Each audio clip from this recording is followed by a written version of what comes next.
You are at the front line of life-saving medicine. From managing mechanical ventilation and advanced oxygen therapies to navigating complex critical illnesses, this is a field where precision and expertise define outcomes. To excel, you need more than knowledge. You need mastery in applying it under pressure when every second counts. Elevate your expertise. Apply for the fellowship in respiratory critical care. This program empowers you to master mechanical ventilation, advanced respiratory support, and critical care strategies for patients with the most complex conditions. This is not just another training, it's a transformative experience designed for ambitious professionals determined to redefine their practice and impact. Learn from world-renowned experts. Gain clinical insights, practical pearls, and the latest evidence, all accessible from wherever you are. Our curriculum is comprehensive, covering the full spectrum of respiratory and critical care, from invasive and non-invasive ventilation, ARDS, and sepsis management, to ECMO and advanced rescue therapies. You'll gain practical, actionable expertise. Engage in live, interactive sessions, present your toughest ICU cases, collaborate with peers across the globe who share your passion for saving lives. This is your chance to strengthen your expertise, expand your career horizons, and join a community dedicated to excellence in respiratory critical care.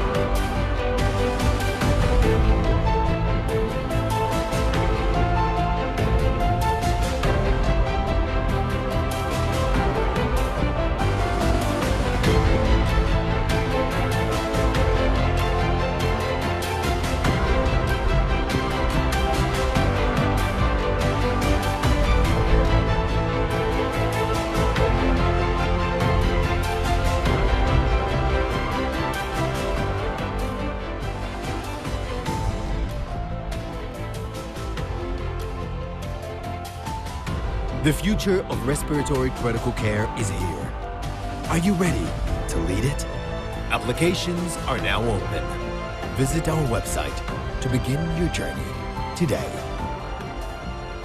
Hello, everyone, and welcome to our Respiratory Critical Care Fellowship webinar. We have a very special webinar today, and we are focusing on neuromuscular blockade in ARDS patients. What is the pros and cons? We have two great guest speakers, Dr. Muhammad Al-Agil from Saudi Arabia and Dr. Amr Yassin from Egypt. And also we have a great panelist today, Professor Firdaus Wahid from Bangladesh and Professor Fadi Al-Jam'an from Saudi Arabia. Here is our brief agenda today. So after this intro, Dr. Amr Yassin is going to give us the upside of using neuromuscular blockade in ARDS patients for 20 minutes. Then another 20 minutes will be given by Dr. Muhammad Al-Agil on the downside of using neuromuscular blockade in ARDS patients. Then Professor Fadi and Professor Wahid are going to moderate the session trying to answer the questions. So again, Professor Amr Yassin is a professor of anesthesia at Mansoura University, and Dr. Muhammad Al-Agil is a critical care physician in Saudi Arabia. Dr. Fadi Al-Jam'an is associate professor of critical care at King Khalid University Hospital, Saudi Arabia, and Professor Firdaus Wahid is associate professor at the National Institute of Disease of the Chest Hospital in Dhaka. If you are interested to join our Respiratory Critical Care Fellowship, which is 1 year online program accredited by the American Association of Continuing Medical Education, please feel free to do and take advantage on the promo code for the 10% discount. Use promo code 10RCC that is going to expire soon. Just a couple of housekeeping stuff here. If you have any inquiries or question, feel free to type it in the QA box. And all of you should receive attendance certificate by next week. If you want not only to hear the lecture, but also to read the transcription, please go ahead and enable or activate the show caption option so you can see also the lecture, the transcribed lecture on your earliest convenience. So we are not here to teach you the facts, but to train your mind to think. This is very essential. We are here to do some critical thinking and brainstorming, help you to better and precisely manage your critical care patients in the ICU. With that, I'm going to let you to enjoy our first lecture that will be given by Professor Amr Yassin on the upside of using neuromuscular blockade in ARDS patients. ARDS. These are my disclosures. The objectives of this presentation are first, exploring the logic behind the use of neuromuscular blockers in a special pathology like ARDS, and can neuromuscular blockers help in this regard or not. Then we will take the logic into the real world to see if the literature supported or refuted this logic, and finally, did the literature generated consensus or not?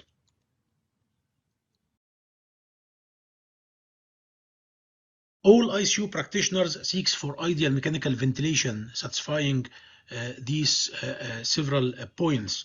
However, this ideal mechanical ventilation is always opposed with problems. Problems maybe in the pathology, problems in the targets that we want to achieve, or even problems in the patient himself. Regarding the pathology, the ARDS is a disease with a very complex pathology. It passes through three phases.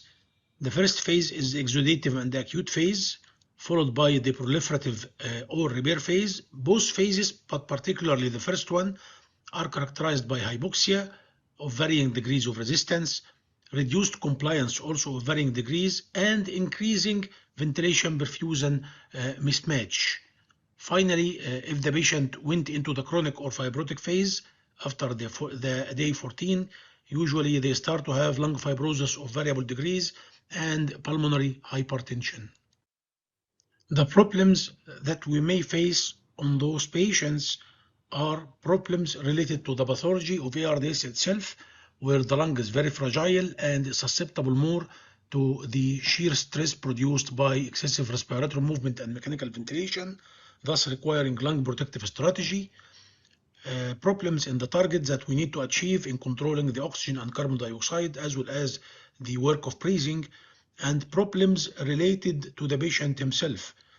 First of them is the patient ventilator asynchrony with subsequent increase in the work of breathing, marked swingings in the transpulmonary pressure, which is a pressure difference between the alveolar pressure and the pleural pressure, which is a driving force for ventilation. For example, if we have high end inspiratory transpulmonary pressure more than 25 centimeters water, this will produce overdistension, while if we have high end expiratory transpulmonary pressure less than 0, that's more negative, it results in atelectasis. Lastly, the most dangerous is the phenomena called Bindlaft, and we are going to talk about it within 2 slides. All these three phenomena induces what's called patient self-inflicted lung injury. This patient self-inflicted lung injury is attributed totally to the spontaneous efforts of the patient, not related to the ventilator itself. In addition to this, there is biochemical lung injury produced by increasing load of cytokines and leukotrienes within the lung itself. The first danger here is the asynchrony or dyssynchrony. It means that the patient and the ventilator does not go along. These asynchronous are of different types. Mostly they are trigger related, like ineffective triggering, auto triggering, double triggering, or reverse triggering. Flow related, which is very common, flow insufficiency, and cycling related, either premature cycling or delayed cycling.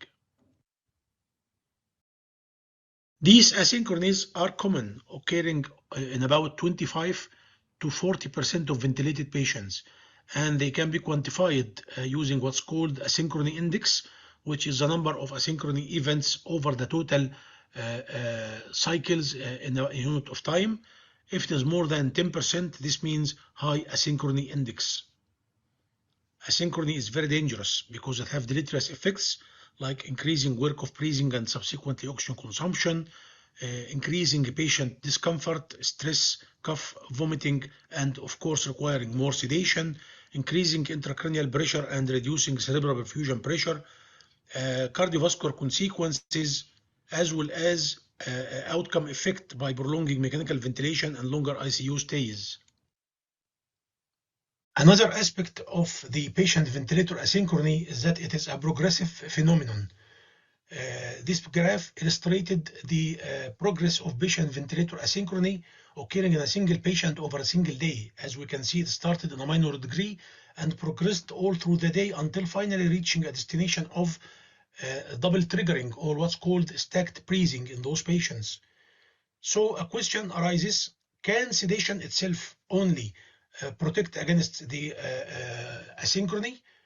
Actually, the results from the literature is that titrated sedation might control some forms of asynchrony, but might increase other forms like ineffective triggering.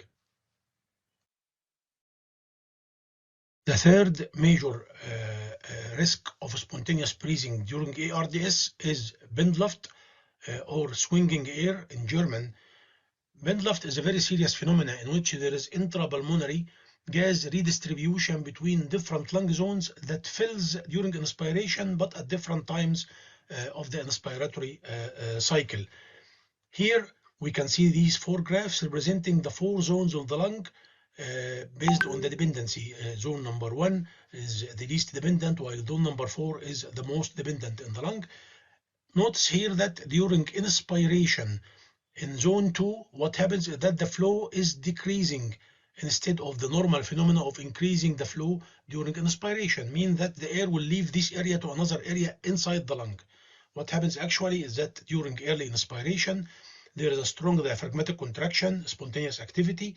It will result in two conflicting effects: early ventilation of the non-dependent areas leading to higher pressure, and negative pressure in the dependent areas adjacent to the diaphragm due to the contraction. So we have a positive and negative pressure areas inside the lung. This will result in air movement from the non-dependent areas to the dependent areas during inspiration without affecting the tidal volume, leading to hypoventilation of the non-dependent areas and overdistension of the dependent areas. This will negate the effect of the protective lung strategy. So if we are even using low tidal volume, the redistribution of air may cause overdistension in the non-dependent areas, accentuating the injury. We should differentiate between two types of lung injury. One is the ventilator-induced lung injury, and the other is the patient self-inflicted lung injury in spontaneously ventilated patients. While both of them are produced by high transpulmonary pressure, the first one is produced by the high positive airway pressure, while the second one is produced by the high negative pleural pressure due to the spontaneous activity. The presence of Windluft in the patient self-inflicted acute lung injury will result in a more dangerous situation than ventilator-induced lung injury. Now, the important question is, can the use of neuromuscular blockers in ARDS help? Let's see what can neuromuscular blockers do. First, they can reduce all forms of patient self-inflicted lung injury through abolishing all forms of asynchrony, abolishing Windluft, and reducing the excessive inspiratory effort. This will result subsequently into abolishment of the pressure swingings and stabilization of the transpulmonary pressure. Those two factors will help in the application of lung protective strategies, as well as facilitation also of proning and reducing volume and paratrauma in those patients. They have a positive metabolic effect and improved oxygen management, whether consumption or delivery, as well as a reduction of PEEP and reduction of paratrauma in the lung. Now, let's go through the literature, and we will start with this study, the earliest study published 2004. It was a randomized controlled trial with the intervention arm receiving neuromuscular blockers, cis-atracurium over 48 hours, and the patients are severe ARDS. They were looking for an outcome of oxygenation improvement only. And the results is that there was significantly higher oxygenation ratios on all through the study points in the neuromuscular blocker group compared to the control group. Thus, a beneficial effect on oxygenation was proved by this study. Then, at 2006, this study was conducted. It is also a randomized controlled trial having the same intervention arm, testrachium 48 hours infusion, versus control without neuromuscular blocker, but here the outcome was mainly biochemical. The study searched for the interleukin load in the lung and in the serum, and what they found is that after 24 hours of testrachium infusion in those patients with severe ARDS, a lower pulmonary and serum concentration of harmful interleukins was found in the neuromuscular blocker group versus the control group, and they concluded that the early use of neuromuscular blockers decreases the pro-inflammatory burden in the lung during ARDS. Yes, then came the major positive study regarding the use of neuromuscular blockers in ARDS, which is the study by Laurent Babizien, published 2010, accuracy study. It was a multi-center double-blind randomized controlled trial examining about 340 patients. The intervention arm was deep sedation plus 48 hours of continuous infusion of cis-atracurium using also low tidal volume, while the control arm was only deep sedation with placebo without neuromuscular blocker, and the outcome was very ambitious. They searched for the 90 days mortality among other outcomes. The results is that they found that the adjusted hazard ratio for 90 days mortality was significantly lower in the neuromuscular blockers group. So they proved a survival benefit of the neuromuscular blockers in these patients. However, they stated that this effect was only obvious and statistically significant when the oxygenation ratio was less than 120, that's to say in severe patients only. Also, they have additional positive effects on the ICU stay, ventilator-free days, and when comparing both groups for the ICU acquired weakness, they found no significant difference between both groups. So they concluded that the use of these drugs in the ARDS is beneficial.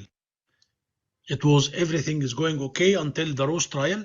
The ROSE trial was published in 2019. It was a randomized controlled trial using the same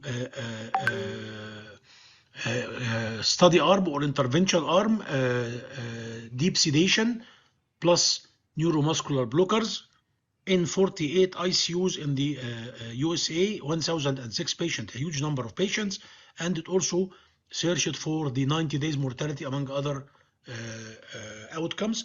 Here they found that there was no significant difference or survival benefit from using neuromuscular blockers in those patients regarding the 90 days mortality.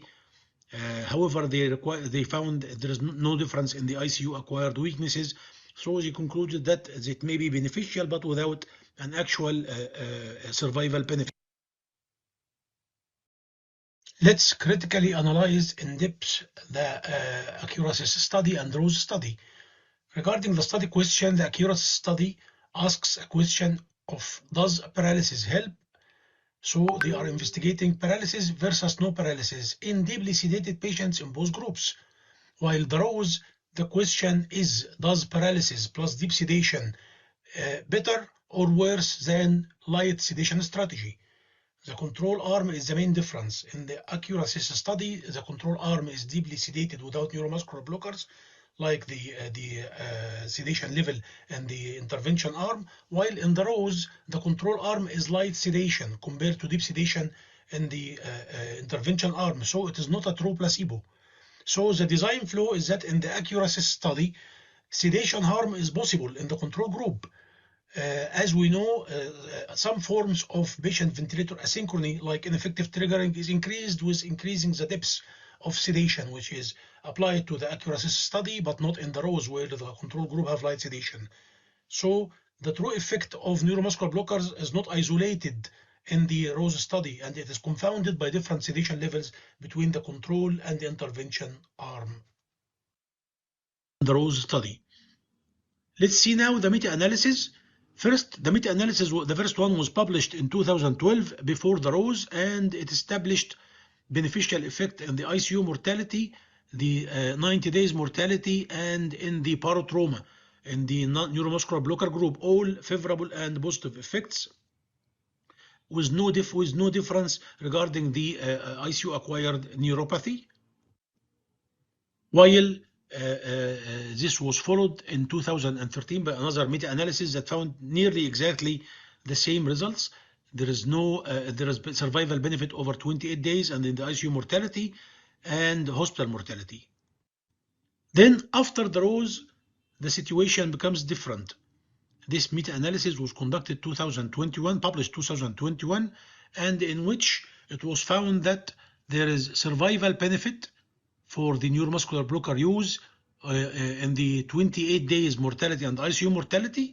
But since this study included the ROSE trial, there was no significant difference in the 90 days mortality, which is the target of the ROSE study.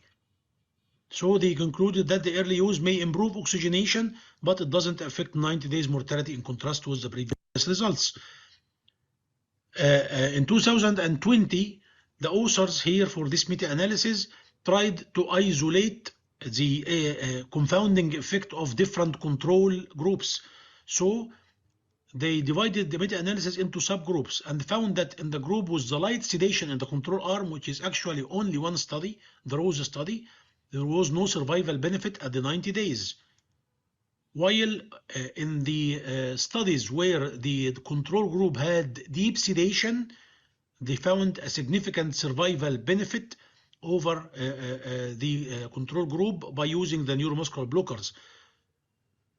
Look here, looking for the heterogeneity, it is not applicable here because it's a single study, but here the heterogeneity for the deep sedation group is 0, so the studies included are very consistent, while here when we have the overall effect, the heterogeneity was 0.81, which is totally unacceptable. This is because the inclusion of the ROSE, so the studies becomes inconsistent.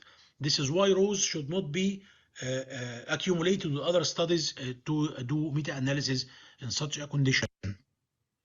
Now we are talking about the guidelines. We will see the European Society of Intensive Care Medicine guidelines for acute respiratory distress syndrome in 2023, and Society of Critical Care Medicine guidelines for administration of neuromuscular blockers in adults with ARDS in 2026. The first guidelines, which is the European Society guidelines, the question was, does the routine use of a continuous infusion of neuromuscular blocking agent in patients with moderate to severe ARDS, not due to COVID-19, help? The recommendation was, we recommend against. But recommend against what? We recommend against the routine use of continuous infusion of neuromuscular blockers to reduce the mortality on those patients. So the outcome effect was reducing the mortality. But in the Society of Critical Care Medicine 2026, including 7 studies, actually none of them was new after the European Society guidelines. They found, they established the following recommendation. We suggest using neuromuscular blockers over not using them in adults with ARDS, provided that they have severe ARDS, severe hypoxemia, which is persistent and is not achieving mechanical ventilation targets on sedation. Both of them, as a guidelines, recognize the potential benefits. Lastly, the overrated fear of development of diaphragmatic weakness. All the studies, including the ROSE, showed no significant increase in the ICU-acquired weakness with the use of short-term infusion of neuromuscular blockers. Actually, diaphragmatic weakness will happen with and without the use of neuromuscular blockers. It's a matter of when it will start and its severity, but it occurs both ways. Now, if we are going to use the neuromuscular blockers in ARDS, what is the proper strategy? Routine use of neuromuscular blockers in ARDS was never recommended in modern practice. We don't allow the routine use. But who will receive neuromuscular blockers? Patients with persistent hypoxemia, refractory patient ventilator asynchrony, and we are unable to achieve the ventilator targets when usually early, less than 48 hours from the start of the disease. How? 48 hours infusion of short-acting neuromuscular blocker, mostly citracurium, optimizing ventilatory settings, keeping protective lung strategy, titrated sedation and analgesia, TOF monitoring, and reassessment daily for early ambulation of the patients. Finally, taking advantage of the prone positioning when applying the neuromuscular blockers and applying lung protective ventilation, which is easier during their use. Finally, neuromuscular blockade in ARDS is not a routine, but critical when needed. Thank you. Perfect presentation. Thank you so much, Professor Amr Yassin. Now we are going to play a very brief recording description about our Respiratory Critical Care Fellowship. Hello, and welcome to our Respiratory Critical Care Fellowship program, which is very unique flagship program structured as 3 modules, 16 weeks each. Every week you will have lectures, a journal club, MCQs, and clinical case scenarios. And we are teaching you to master the field of respiratory critical care. We gathered international expertise from all over the world to give you high quality educational materials. And again, this is not based on lectures or monologues, but rather dialogue, and we are involving our fellows in the teaching process. All of our fellows' activities and assignments are monitored in a smart platform, and there will be a weekly quantitative and qualitative evaluation, not only based on their scores, but on their engagement and overall performance throughout the whole year. Module 1 of the fellowship is focusing on foundations and the basics of respiratory critical care, from basic anatomy, physiology, pharmacology, blood gases, acute severe respiratory tract infection, status asthmaticus, introduction to respiratory monitoring with pulse oximetry, capnography, and a lot of emphasis will be given on the imaging, especially the CT scan and point-of-care ultrasound, and of course, traditional, conventional, and novel imaging modalities. Module 2 will be basically focusing on oxygen therapy and ventilation. We'll teach you the fundamental of oxygen therapy, non-invasive ventilation, waveform interpretation, difficult weaning, and invasive mechanical ventilation. Module 3 will be dedicated to advanced topics, including non-conventional mechanical ventilation, nutritional support in respiratory critical care field, extracorporeal membrane oxygenation, extracorporeal CO2 removal, electric activity of the diaphragm, advanced monitoring of the esophageal balloon. All of these high-quality education will be delivered through e-learning. We'll deliver all of this material through a smart platform. All of our fellows will have username and password, and will have 24/7 access to the scientific material throughout the whole year. Again, one of our major aim is to identify our fellows' weaknesses and to improve their performance and to help them to implement the up-to-date information of the respiratory critical care field in their practices. Upon completion of this fellowship program, our fellows should be expert in the respiratory critical care field and should graduate to a trainer mentor level and should receive American Association of Continuing Medical Education certificate upon successful completion of the program. So please, if you haven't joined yet, join our international fellows and international board in this very advanced and smart fellowship program. And try to take advantage on this discount. You can get 10% discount using the promo code of webinar 10.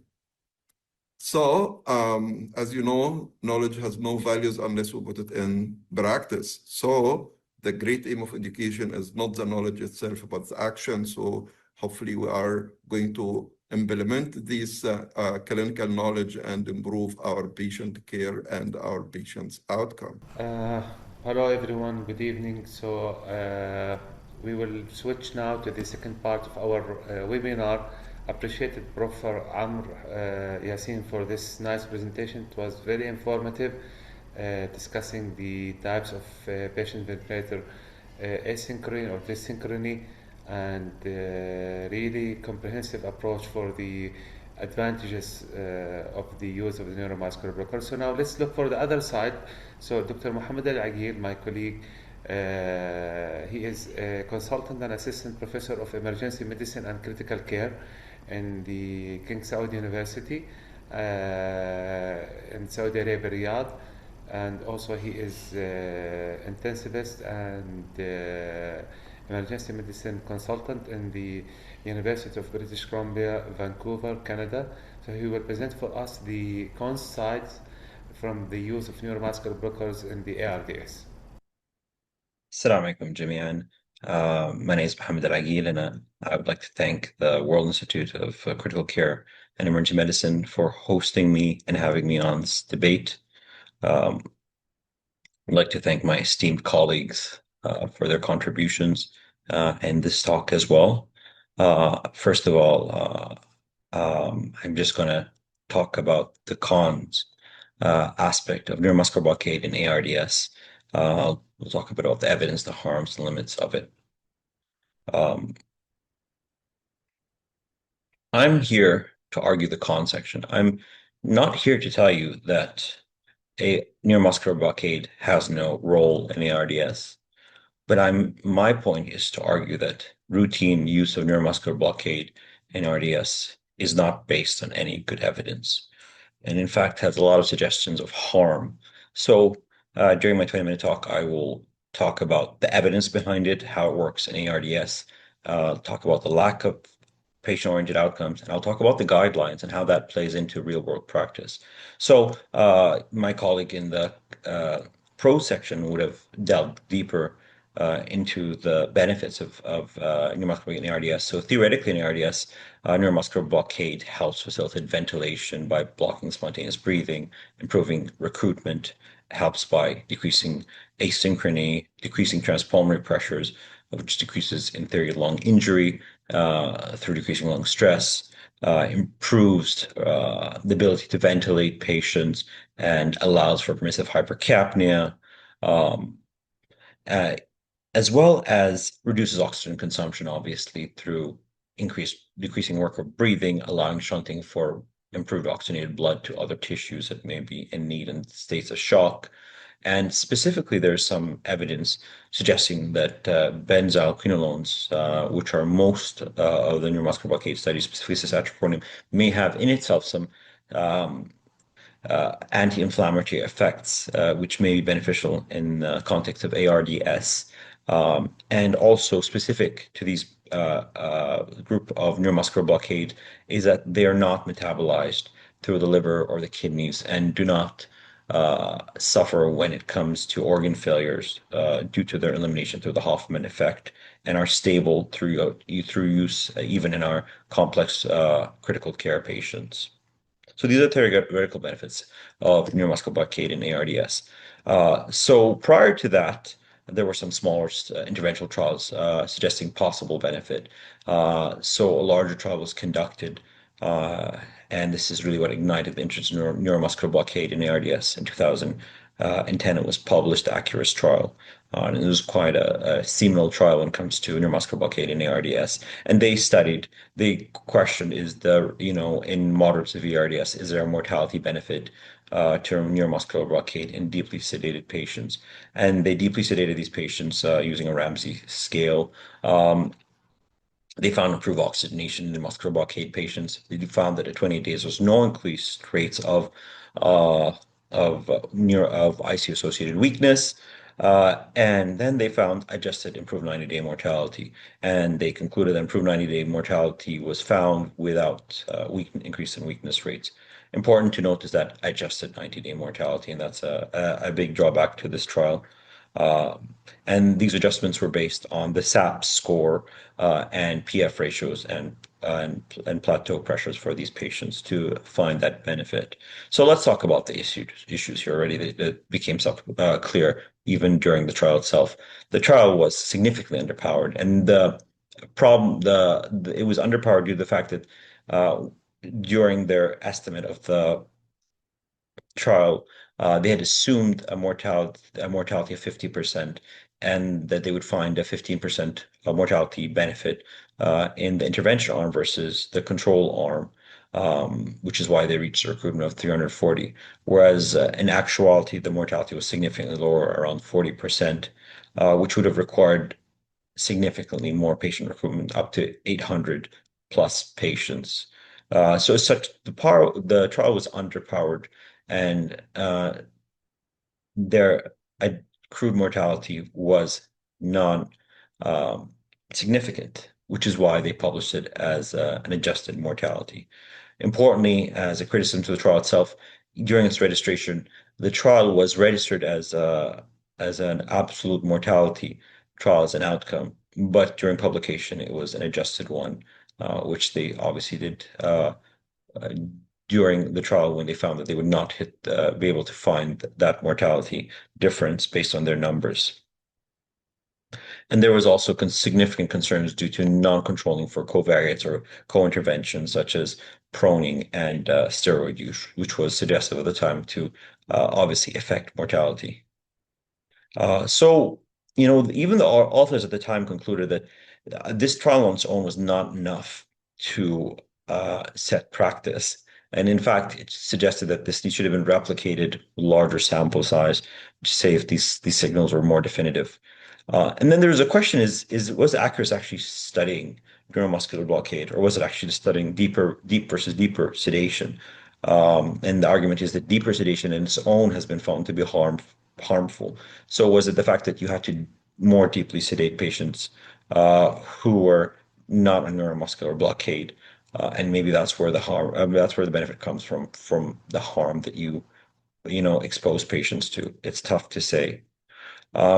So moving on, after that, the question still remained: was there benefit for neuromuscular blockade in ARDS? So to answer that question, the PEDAL network, this is building on the work from the ARDS trial,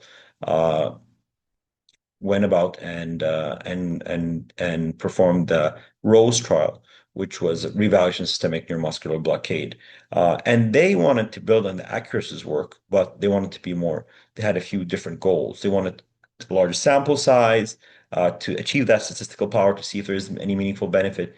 They wanted to use more modern techniques where it was being more and more literature demonstrating that deep sedation was harmful. And they wanted a longer follow-up period rather than 28 days that was found on ACURAS trial, which was concerning for secondary outcomes. So what did they do? Well, the ROSE trial was quite a large trial. And again, their question was a bit different though at this time, is deep sedation with neuromuscular blockade beneficial as compared to light sedation in moderate severe ARDS patients. So a little bit different, but they're with a much larger sample size. So they recruited over a 2-year period, quite a large sample. They recruited 4,000 patients, and their findings were there was no mortality benefit at 90 days for either intervention. There were some issues with this trial, though, as well. Just important to note.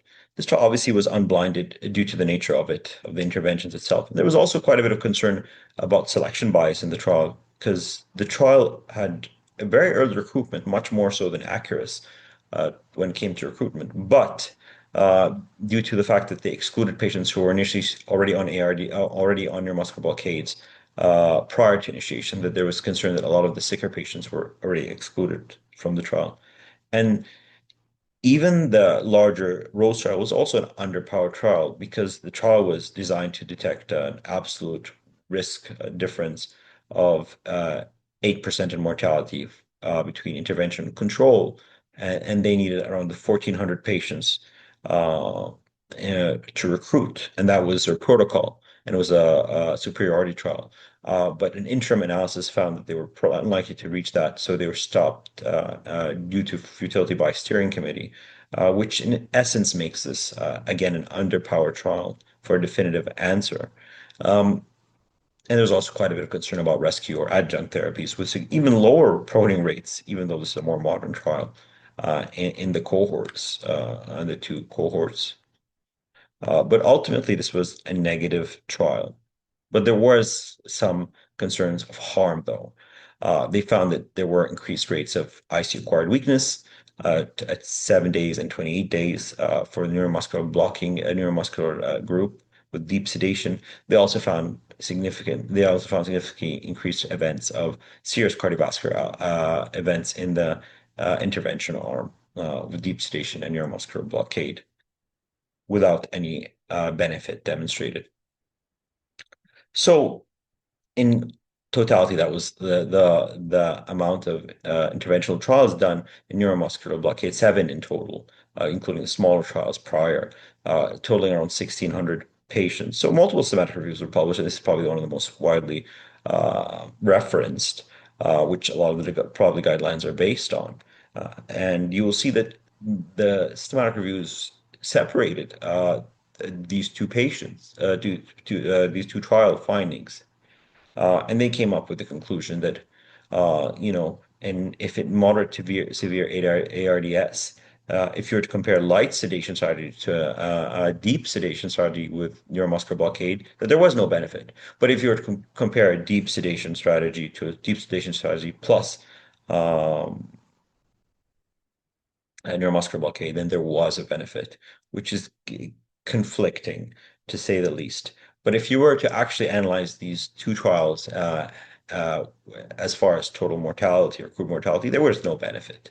But they argue that the trials were too heterogeneous when it comes to their interventions, and the patients were too different due to different PEEP selection in both trials, different adjunct therapies with significantly different rates of proning and steroid use, and due to the fact that there were significant timeline differences and the ICU practice was quite different between both timelines. So they suggested that there's no mortality difference, again, in light versus deep with neuromuscular blockade, but they did find signals of harm and they did find signals of benefit with decreased barotrauma when it came to neuromuscular blockade in ARDS. So what did the guidelines have to say with all this? Well, the guidelines also were quite conflicted when it came to this, with the American Thoracic Guidelines suggesting that there is benefit, not quite certain, but there is benefit. The European guidelines were quite strongly against it, saying that there was no benefit and there was no mortality benefit for routine implementation of neuromuscular blockade in ARDS, whereas the Society of Critical Care was a much more nuanced and, I guess, political answer, suggesting that there was a role for neuromuscular blockade when patients fail to achieve a targeted oxygenation ventilation strategy, then there may be a role for neuromuscular blockade. So you look at these guidelines, it's quite notable to see how different they are, even though they're within the same spectrum and looking at the same evidence. So I think an important way to argue what's going on here is to understand how indication creep works and how guidelines and data reflects real world practice. Now, this is a schematic demonstrating interventions for ARDS. Uh, this is from the American Thoracic Guidelines. And you can see there at the bottom where you have low tidal volume ventilation with mortality benefit throughout with significant evidence versus things that are harmful at the top, such as prolonged recruitment. Whereas you see things like neuromuscular blockade existing in the same spectrum as ECMO, with uncertainty of benefit and limited population of the sicker patients, where you see things like prone positioning, which has significant mortality benefit in more wider population of ARDS patients. And how that translates to real world practice, I think, is important. I just want to talk about the proning here again because it's a crutch of the what I think actually happens when we apply different therapies without benefit. Proning has been significantly shown to improve patient mortality in ARDS with a number needed to treat of 6 in moderate to severe ARDS, and all the guidelines are in agreement on that. But what does actual practice look like? If you look at the largest registry of prospective patients of ARDS, the LungSafe trial, which is over almost 600 ICUs, 500 ICUs across 50 countries, they constantly found that obviously ARDS was underrecognized and undertreated. And interesting enough, that neuromuscular blockade was used more than twice as much as proning. This was after the Accurus trial findings and before the pedal trial findings, which is suggest maybe this is what was driving physician practice. It's unclear. And recruitment maneuvers were used quite often then. That's before harm was clearly demonstrated. So moving to more modern data, this is while the Rose trial was being performed. Well, this is across a large cohort in the United States. They found that, again, neuromuscular blockade was used quite significantly, and proning position was used even less. And they found the only significant dependent factor that changed mortality was the use of low tidal ventilation across different sites. So interesting enough, we see that neuromuscular blockade widely used and proning, which is significant benefit, not used often. So what happened with neuromuscular blockade in COVID? Well, what we find is that neuromuscular blockade in COVID was used quite extensively. It's understandable why that is. The unknown disease, significant limitation of resources, and unfortunately during the obviously COVID pandemic, it was used extensively outside of its guidelines when it was studied in these trials, lasting uses of way more than 48 hours into days and even a week or so. And there was significant harm associated with that, with it being found independently associated with ICU weakness. And this was more so in patients who are on steroids as well, COVID. So there was significant evidence of harms when it came to neuromuscular blockade, definitely in the COVID pandemic, when used outside of its studied window. With increased rates of ICU weakness, increased ventilation days, with theoretical evidence of possible synergistic effects of steroids, being independently associated with thromboembolic events, with multiple documented incidents of corneal abrasions and injury. And there was also some, obviously published data of awareness under paralysis and PTSD during ventilation, as well as obviously the inherent issue with difficulty in neurological assessment of patients under neuromuscular blockade.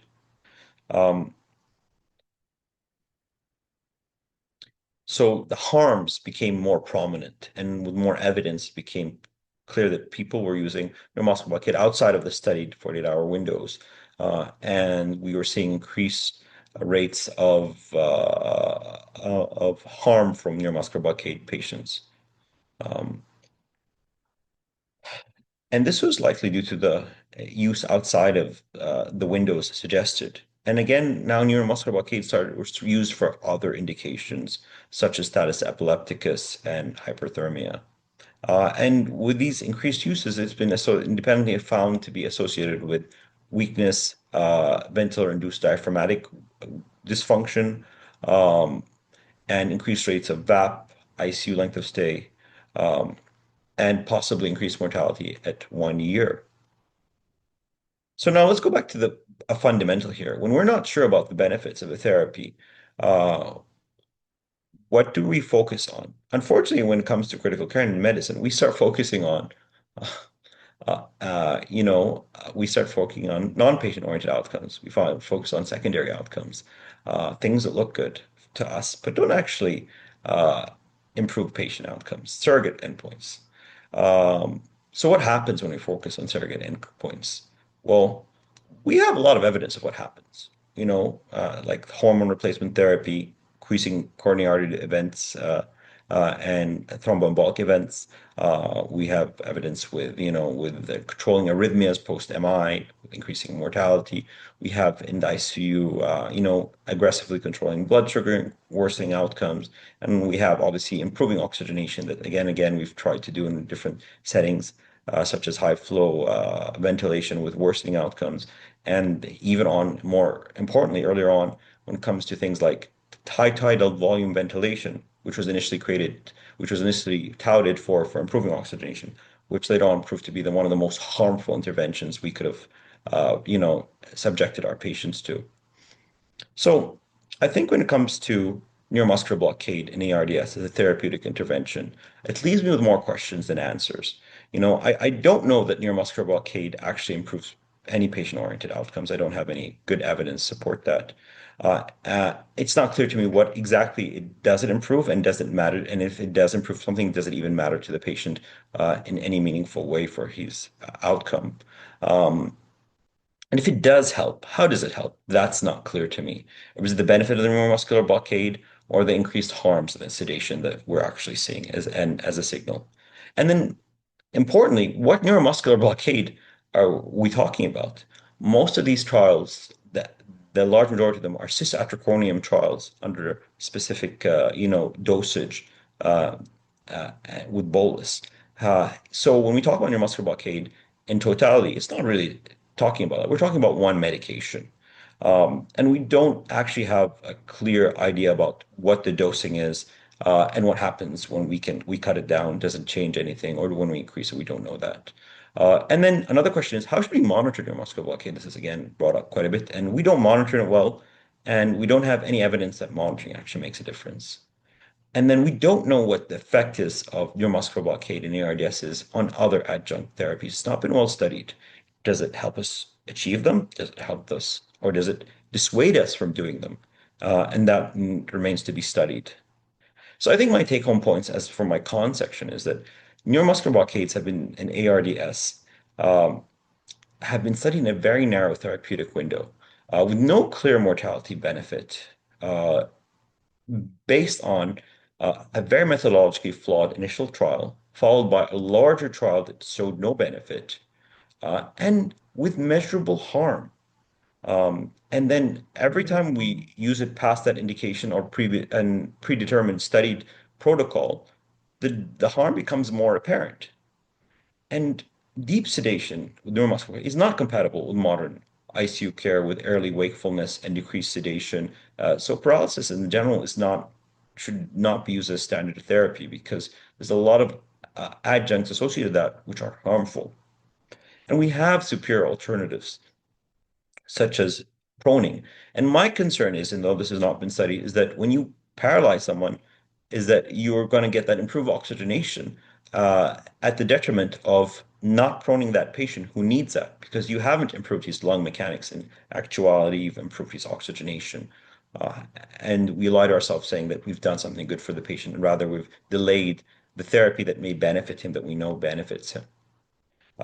So my take-home point is I think neuromuscular blockade should be a rescue intervention to facilitate other interventions and not a therapeutic intervention in its own or a protocol. Thank you for your time. These are my references, and I'll open it up to the rest of the room for debate.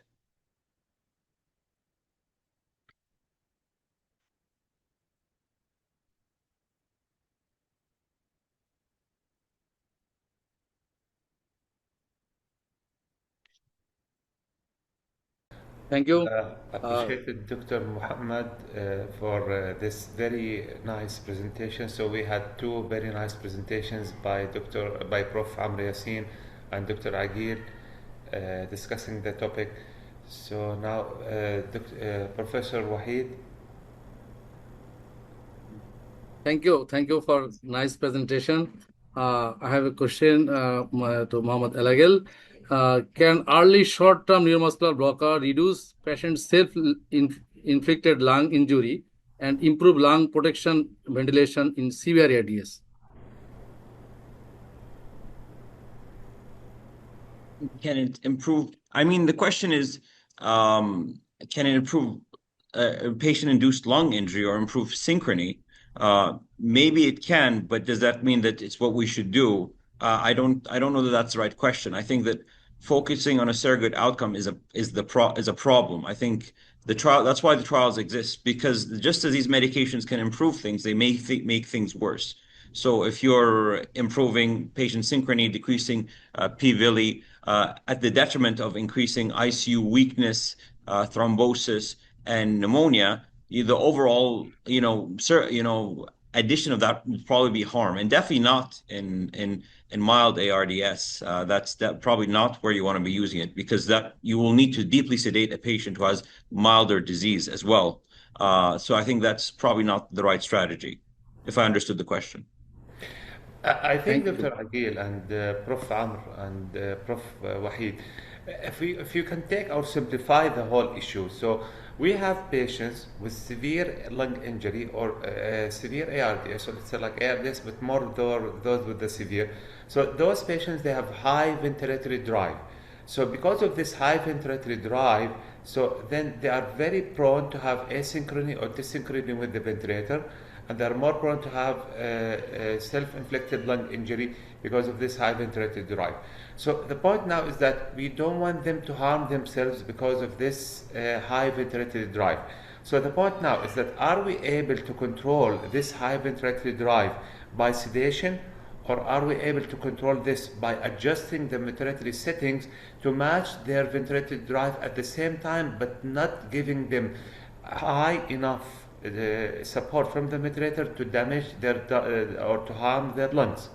So I believe this might be the summary of the use of the neuromuscular blockers in the ARDS.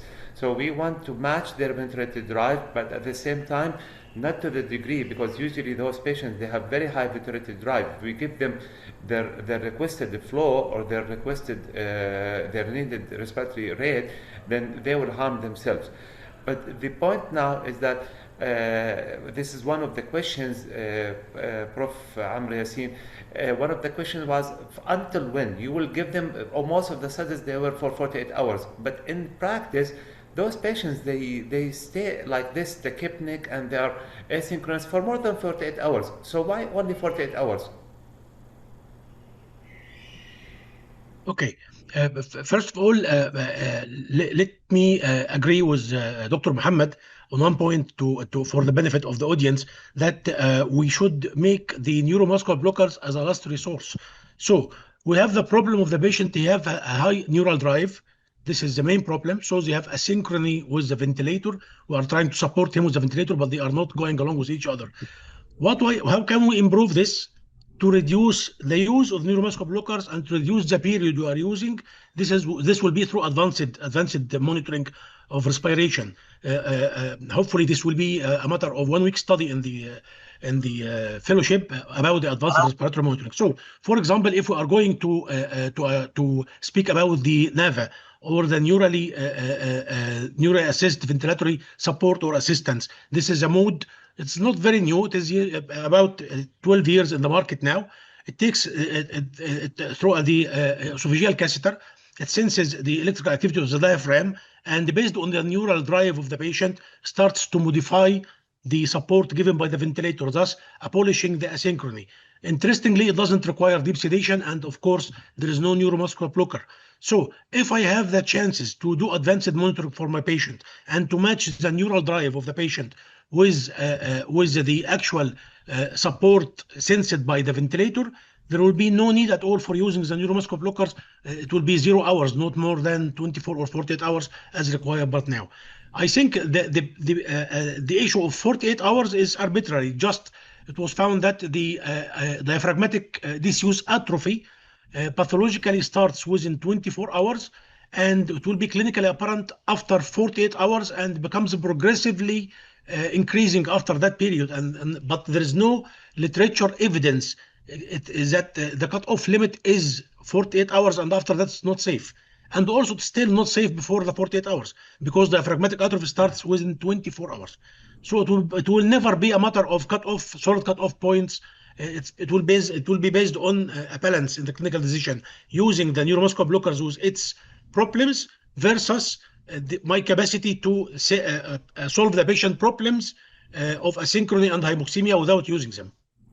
But I think, Dr. Amr, now I think you introduced the NAVA. I think the NAVA has nothing to do here because the NAVA is more like weaning mode. It's not a mode to be used in the ARDS because those patients in the ARDS, they have a crazy neural inspiratory time, and we cannot match them. And if we match them, we will harm them.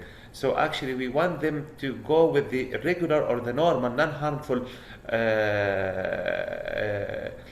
diaphragmatic activity, and their diaphragmatic activity is actually it's too excessive to the degree that they might harm themselves. So we cannot use NAVA in this situation. I took NAVA as a concept. It means that I should monitor in the patient. I should monitor the diaphragmatic activity to synchronize even manually my ventilator with the activity of the patient. So, for example, if the patient respiratory drive, the neural drive of the patient is 30 breaths per minute, and I'm adjusting the support of the patient by the ventilator over 20. So there will be mismatch by 10. So I'm not meaning NAVA as a commercial brand or commercial mode. No, I'm taking the concept of advanced monitoring of the electrical diaphragmatic activity and transpulmonary pressure, and taking this as a guide for ventilator settings matching the patient requirement. I think if you allow me, if we will go to the point which was mentioned by Dr. Agil, it was about giving intermittent boluses of the neuromuscular blockers. It would be more beneficial and more reasonable rather than giving the continuous infusion. And I think what we are doing actually is we are saving the RT from doing the job. So instead of watching the ventilator for the asynchrony and the need of the boluses of neuromuscular blockers, we're just giving blindly neuromuscular blockers for 48 hours, saving the RT from monitoring the patient. And we are paying the cost. Because we are paying the cost, as Dr. Agil mentioned, we are paying the cost from longer ICU length of stay, higher rate of VAB, fine, and more acquired ICU weakness. Isn't it, Dr. Agil? This is what you meant? Yeah, and I think the problem is that it's not the 48 hours only. The 40 hours is what's studied, so it's what the guidelines talk about. Is that when you say something is a therapy, when you promote it as a therapy, we in the back of our minds will use it outside of its context. We'll use it as a therapy. Like if it worked for 48 hours, why won't it work for 72 hours? Because the patient's still going to be asynchronous likely, then his ARDS is unlikely to have gotten, that severity of ARDS is unlikely to have gotten better. So we will use it even more so. So I think we get a cumulative effect of harm without clear benefit. So I think even the 48 hours is problematic. I think any infusion of neuromuscular blockade is probably very problematic. Well, this is another disaster, is the abuse. And we have seen that, actually, I have seen it in the COVID-19. I have seen patients for a week in neuromuscular blocker infusion. And I have seen patients with not severe ARDS, not those with PO2 ratio less than 120 or 150. The other thing, I think one of the questions which was raised here in the Q&A box is about, do we need to paralyze patients who are just being prone? And do we need to paralyze patients just being on high PEEP? Because this is what we are extrapolating, that we need to paralyze for indications not really recommended. Physicians are extrapolating and widening the indication. There is evidence suggesting that physicians are very varied on how they applied their the neuromuscular blockade. You know, they said that when they surveyed people, and I think in the US, that many physicians would start neuromuscular blockade before proning, and then half the physicians would start it after proning. So there's no consensus on how it should be used, even when it is used. So it's quite problematic in that sense that it's haphazard as a therapy in that sense. Prof. Amr, anything? I think the question is for Dr. Amr. During COVID-19, we have a thorough discussion with the Ministry of Health and Ministry of Higher Education. And one of the points of discussion was the use of neuromuscular blockers in the patients because the Egyptian reservoir of neuromuscular blockers at a time was totally depleted. And we all, astonishingly, we found that the use of neuromuscular blocker by the physicians, especially the younger generations, was for the sake of the physician himself. Because when the patient is paralyzed, he is low maintenance patient, while the patient is in spontaneous breathing mode on a ventilator support, suffering from attacks of tachypnea on the ventilator, patient ventilator asynchrony, or something like that. The patient requires more careful attention from the physician. This was very, very strange indication for the use, but this was a period of catastrophe that we cannot extrapolate on it. It's still reserved again in agreement with Professor Muhammad and the guidelines. It should be reserved as a rescue treatment if I failed to have my all goals achieved without it, using lung protective strategy, using proning, using proper sitting, and hopefully in the future using advanced respiratory monitoring. If I'm good with this, there is no need for use of neuromuscular blockers. I'm not sure how much time we have, Prof. Amr, but let me just, because this was mentioned in the Q&A box. Now, do we need to paralyze just because the patient is prone or he is on high PEEP?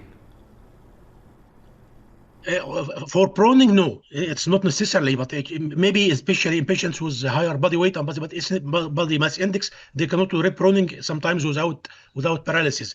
But the high beep, actually, from our experience, we found that beep more than 12 to 15 sometimes is really not tolerated by some people. So intolerance for the high beep here in these patients might justify the use of neuromuscular blockers. I think the message which should be stressed here is that the neuromuscular blockers should be used for the dyssynchrony, and when we fail to match or adjust the ventilator to resolve this dyssynchrony, then we can use the neuromuscular blocker. My practice, I'm not sure Prof. Wahid, he agrees with me, and Prof. Amr, and you, so we'll get your opinion. I would go with boluses rather than infusion. So I need from both of you. How would you tailor your neuromuscular blockers? Okay. The problem with using the bolus policy with the cisatracurium that you will have very frequent boluses. Very frequent boluses means that the patient, because of the short half-life of the drug, this means the patient will have attacks of asynchrony again before you give the next dose. This will overall increase the stress response on the lung. So if you are going to use a short-acting drug because you are attempting to wean the patient within 24 to 48 hours, I think using the continuous infusion, from my opinion, will be easier. We can use rocuronium. Okay, I am using, in my usual practice, I am using rocuronium, and I like rocuronium very much. And with the rocuronium, I use the boluses. Actually, I do a good starting dose induction, then followed by boluses. But if I'm talking about cisatracurium, and I am forced to talk about cisatracurium because unfortunately all the literature we mentioned, me and Dr. Muhammad, were using cisatracurium. So if I am leaning on the literature, I should talk about cisatracurium, and in cisatracurium I don't recommend boluses because the very short-acting drug, and you will have to, and the patient will suffer several times for 24 hours to have the doses. But I am recommending the use of rocuronium if you can. Dr. Adir, boluses, of course. Yeah, so I would use rocuronium as well, but reading through the literature, it sounds like rocuronium has some problems. Obviously, it wasn't studied in these trials, so we really don't know. And there may be the benefits that may be specific to the cisatracurium itself, if there are any. And rocuronium is also, I think it's metabolized by I think it may be the liver, I'm not sure. So if you have liver impairment, you will have prolonged effects of the rocuronium. So it's a bit problematic in that sense. And I think I would use neuromuscular blockade only to facilitate if proning of a patient, or if the patient is prone at the time and I'm struggling to achieve my targets as far as ventilation and oxygenation, my low tidal ventilation. Then I think then I would feel pretty compelled to use it to make sure I achieve those goals. Very nice, very nice. Thank you so much, Dr. Fadi, for moderating the session with Dr. Wahid. We are running out of time. Again, great speakers today. Thank you so much, my dear brother, Professor Amr Yassin and Dr. Mohammed Al-Agil for this very nice presentation. Thank you very much. There is no a single size fits all, and we have to tailor our management of our patients according to their need. We have to personalize and to be precise and individualize the intervention according to our patients' need. What we are doing here is just we are scratching the surface. I love this debate because everything in our life has pros and cons, have upside and downside.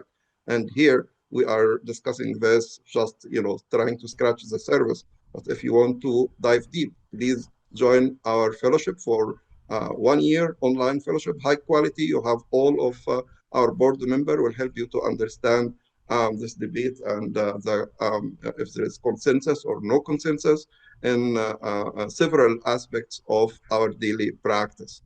All of our attendees should get a certificate of attendance by next week, and all should receive the YouTube link of the recorded webinar by tomorrow, so you can hear over and over the pros and cons, the upside and downside.